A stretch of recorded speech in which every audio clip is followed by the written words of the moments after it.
सरगम studio Bodhgaya. सबके पहुना महे कई मास टंडा कटार गे सबके पहुना महे कई मास टंडा कटार गे हमारो सजना महे कई टेम्पू के ड्राइवर गे हमारो बला मुआ है कई टेम्पू के ड्राइवर गे इता के ना घर भले हाई माटी के घर गे माटी के घर गे इता के ना घर भले हाई माटी के घर गे हमारो सजना माहे कई ट्रक के ड्राइवर गे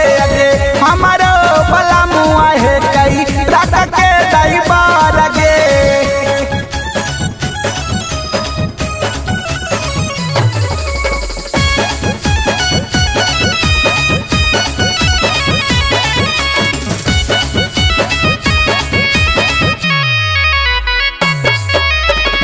बड़ी दिलदार मोर डराई बरसा जनामा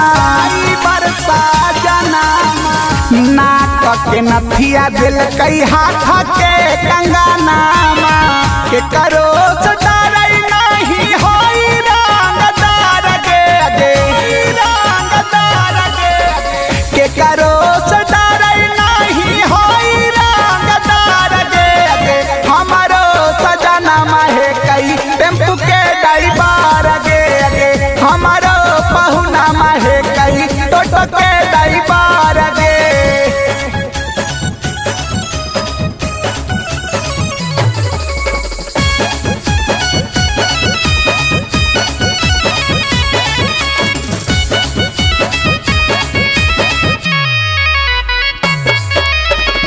मीठी मीठी बात बोली मुँह में खिलाबो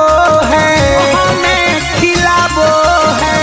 गया बजरिया में हमारा घुमाबो है गुलसना गबार करे पड़ी हमसे प्यार गे सखी गुलसना गबार करे पड़ी हमसे प्यार गे हमारो सजना माहे कई